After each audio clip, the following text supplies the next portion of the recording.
You know, in the old days, McDonald's and many others would call me to do this kind of a thing, come over and say some words and talk, and they'd pay me millions of dollars. Likewise, they'd do it. They'd call others, only superstars, and they'd pay them millions of dollars to speak. And as president, I'm doing this damn thing for nothing, okay? And you know what? Because it's you, it's an honor to do it, and it's an honor to be here. It really, the job that McDonald's has done is incredible, and that you're doing.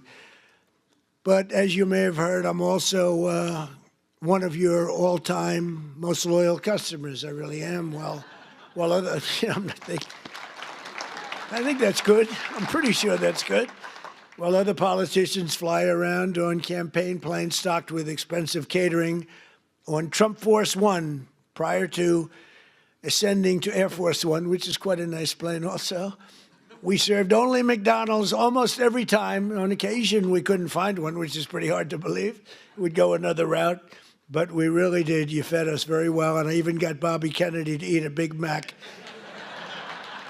And he told me he loved it.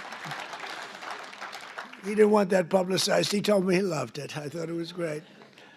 The Biden administration started the affordability crisis, and my administration is ending it. I'm ending it. Prices are way down. If you just look, so we don't have, as I said, the inflation, but our energy prices are way down. And, you know, despite hamburgers being a big business, energy is one business that's bigger. When you get energy down, everything else is affected. If you start bringing the price of gas, that's like a massive tax cut. And they were selling, you know, they were having gasoline at $4.75 a gallon and $4.50, $3.50, $3.75. We're going to be able, it looks like we're going to be able to hit $2 a gallon in the not too distant future. But let's say we're $2.50, $2.70. Other than places like California, that's not fair because they put so high a tax on that you're really paying a lot of that price is the tax that you're paying to government, which is horrible, actually, what they do. But the price of gasoline and the price of energy is way down. So when energy comes down, you make the donuts, you make the chicken, you make whatever you're making. Everything is all about energy. You have to deliver it. You have the trucks. You have the fuel. When energy comes down, and it's come down fast, we had an expression, drill, baby, drill. And I drilled, baby, drilled. I tell you, we drilled. And last month it was announced we produced more oil and gas than any time in the history of our country by far. And when you do that, everything comes down. You don't even have to look at the numbers. And it's all beautifully coming down. And as per your chief executive and your chairman and everybody else, they tell me the prices at McDonald's are coming down. It's moving down. Unfortunately, they were so high in the last administration that people aren't that happy because it was so high. So even though it's coming down and coming down a lot, they want to see where it was, like when I was president. And we'll be getting it very close to that number, maybe even better, depending on what we do with energy, but the energy's coming way down. In the 9 months since I took office, we've stopped inflation in the tracks. Since January, the core inflation has been the lowest in just about 8 years, just changed. It was 4 years, now it's 8 years. It just changed about an hour. They just said, sir, if you want, we can rewrite the speech. I said, no, I can remember it very nicely, thank you. I'm not Biden. In the past 6 months, the price of breakfast items has fallen 14%. Bread prices are down. Dairy prices are down. And the price of eggs has declined 86% since March, and much more than that since when I took over. Because when I took over, it was an egg crisis, as we said. And I want to give a very special thanks to McDonald's for slashing prices for your most popular items, bringing back extra value meals, and I hear you're recommitting to the affordable options of Americans that we really know and love, all of the items that we love. And I hear that McDonald's is playing a very big role in that. We're getting prices down for this country, and there's no better leader or advocate than McDonald's. And I believe the next time maybe I'll have to be back here again next year if you get them down enough, okay? That's all you have to do for me is get them down enough. We'll come back. We'll come back, Mr. Chairman. But while Democrats wanted to give Americans the largest tax hike in history in July, I proudly gave you the largest tax cuts in American history and signed the one big beautiful bill, I call it the great big beautiful bill, into law. That includes no tax on tips, no tax on overtime, and no tax on Social Security for our great seniors. That is a big deal.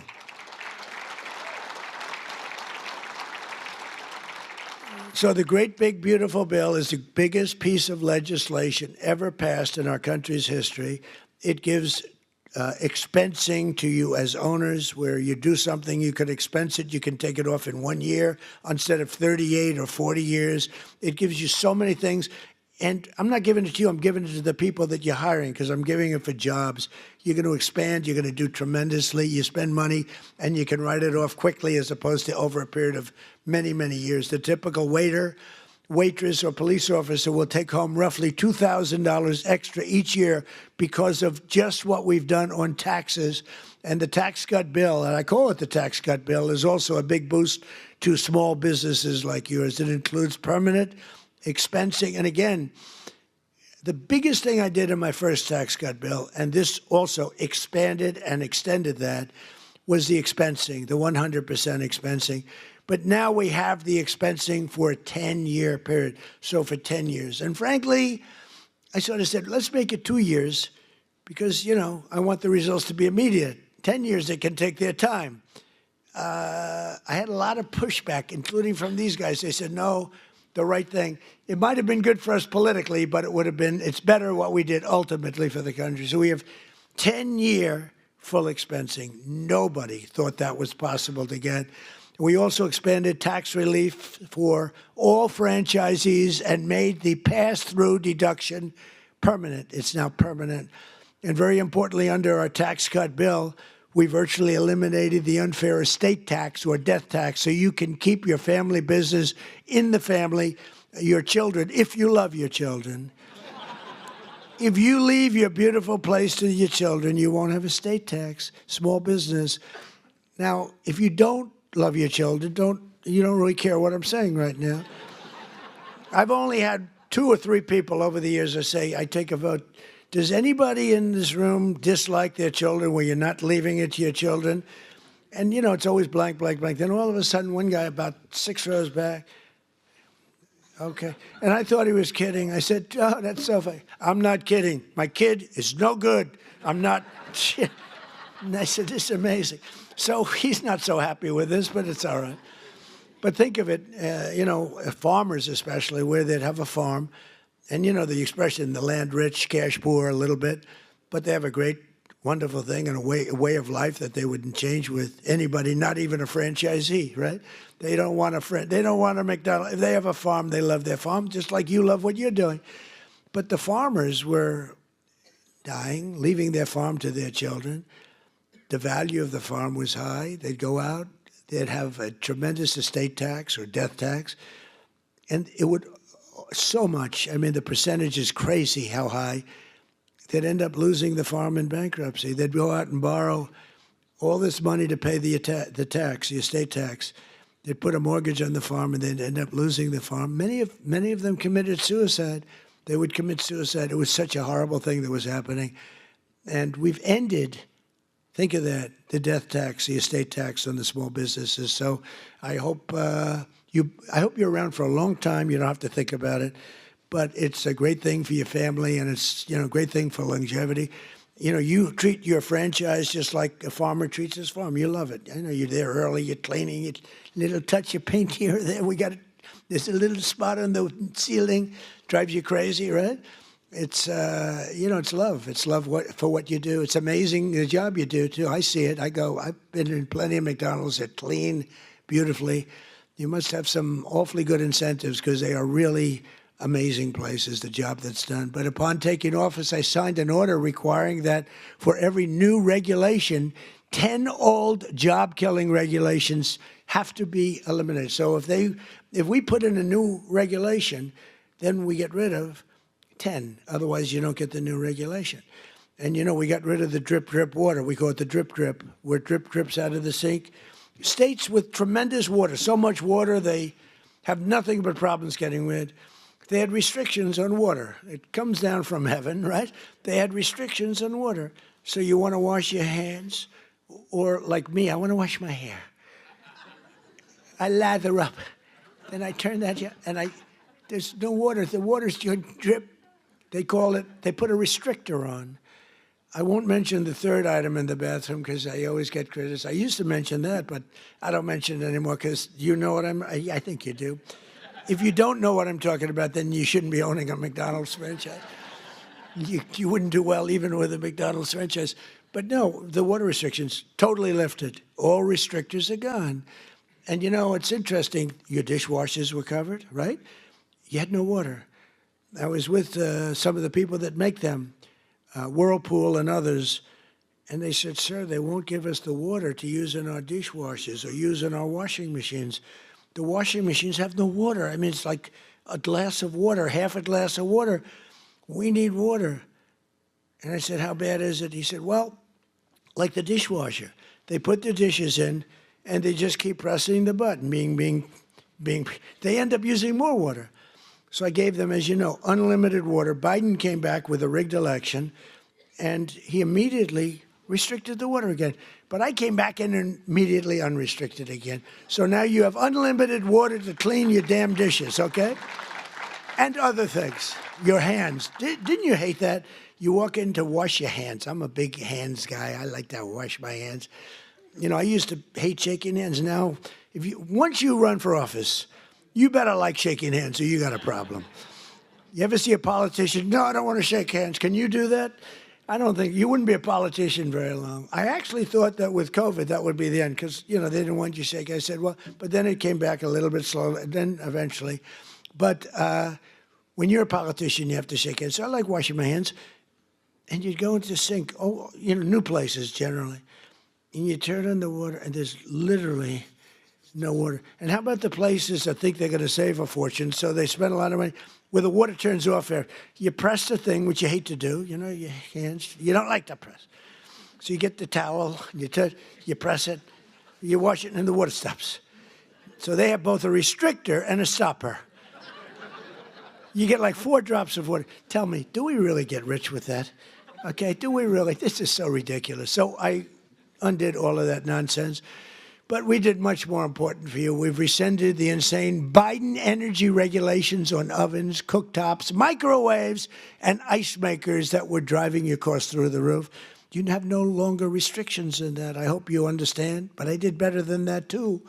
In terms of slashing, we slashed more than $1 trillion worth of regulations, burdens on the U.S. economy, in particular on businesses and people that employ people. Combining our regulatory and tax cuts, we've reduced the effective burden on franchisees by more than 37%. You're so freaking lucky. You are so lucky. You know? These guys are so loaded, they probably don't even know what I did for them. They make so much money, they say, yeah, it's peanuts, 37%. Let me tell you, you should have suffered a little while through Kamala. The good news is she had no clue. You just wonder, I want to give an IQ test to Kamala and Biden. Who do you think wins? But they were destroying your businesses. But I have better than that, though. As you know, in my first time, I also stopped a mortal threat to the franchise business model by terminating Obama's infamous joint employer rule. Joint employer. In other words, you were screwed. You would have been mortally wounded, perhaps. I said to a couple of the people, what would have happened if that? Sir, please, I'd rather not talk about it. They don't want to talk about it. I ended it. You got lucky on that one, let me tell you, because I said, really, I asked one of my guys, because when I was coming over, I saw that in the speech. I said, what does that mean? He said, that would have been death to businesses like yours and others. It was just, these people don't care. They didn't care. But I ended it, and I think that's one of the biggest things that you'll ever have done for yourselves. I think that's the biggest thing that can ever be done for you. We mentioned all these different items, but that's the biggest by far for you. As long as I'm president, I'll always defend your right to run your own small business and do it well. And some of your small businesses have become very large business. One of the franchise owners here today is Carlos Matios Sr., who escaped communist Cuba when he was just 6 years old. In America, Carlos took jobs as newspaper delivery boy, a factory worker, and eventually became a New Jersey police officer. Then, in 1998, Carlos switched careers and moved to Virginia, where he took over his first McDonald's. Where's Carlos? Is he around here? Let me see. Come on, stand up. Stand up, and your son too. Stand up, your son. Good looking son. I met him backstage. He had a knack for turning around poorly performing restaurants, and today his family owns nearly 60 McDonald's all along the East Coast, including at the Pentagon, where I've ordered numerous Big Macs. Right? In fact, he served when the great football team came in. They served McDonald's, and you'd have these guys walking out, the biggest human beings I've ever seen. They were the national champs, right? Remember the team? Who was the team? You remember the team? Clemson. He said Clemson, that's right. And these guys, I don't know, they were, like 6'6". What do you weigh? Sir, I weigh 392. I said, but you reported it much less. Yeah, that's what they say. But and he'd have like 12, just each. And I thought he was bringing them back to the rest of the team. I said, that's nice, but maybe the team wants them. No, this is what I said, are you going to eat all of them? Yes, sir. He didn't even know what I was talking about.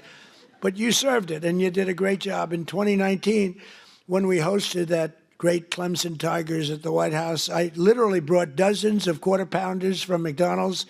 We bought a whole thing. We bought the quarter pound. We bought actually just about it. Well, he really had no choice because he just took everything he had in the whole restaurant.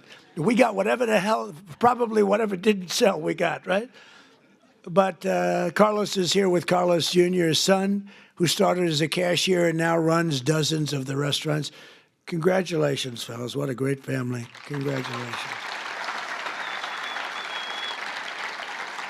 So in conclusion here tonight, carry on. I'm really just keep going and inspiring that legacy and that pride that you have at really beyond almost all else. It was excellence and service, stretching back more than 7 decades to when 2 hardworking brothers with a hamburger stand in California partnered with a hard-driving entrepreneur from Illinois to revolutionize the restaurant business forever, like nobody had ever seen. Because of men and women like those in this room who have pride in your souls, love in your hearts, and ketchup in your veins. Did you ever hear that one? 70 years later, McDonald's is the #1 fast food restaurant in the entire world, and honestly, it's not even close. What a job you've done. And it still is really growing stronger with 900 new restaurants planned in the United States in the next 2 years alone. And I think with the great big beautiful bill, you might even double that number. I can imagine you'll double that number. But it's amazing to watch you grow. You know, the big ones, they get a little slow, they get a little fat, they get a little sloppy. This is a company that's gone just the opposite. You've gotten more and more competitive. I look at your numbers. You've gotten more and more competitive over the years, over the generations. Your spirit, generosity, and devotion to your communities has really made McDonald's a symbol of American values, aspiration, and success that's recognized all over the world. You are recognized all over the world, something that, and there's a lot of great, I mean, compared to the total, not so many, but there's a lot of great leaders, great companies. But I think more than anybody, McDonald's is recognized all over the world and as widely as, frankly, the stars and stripes themselves. And everywhere there's a McDonald's, we see stars and stripes. Everywhere the American flag flies, you'll find the golden arches, and there you'll find good people doing honest, beautiful, hard work, and happy families sitting down to a really great meal. Because no matter who you are, everyone loves something at McDonald's. There's always something to have. I like the fish. I like it. You could do a little bit more tartar sauce, though, please. Seriously. I hate when I say, do you have any tartar sauce? Do you understand that? Yes, I do. He understands that.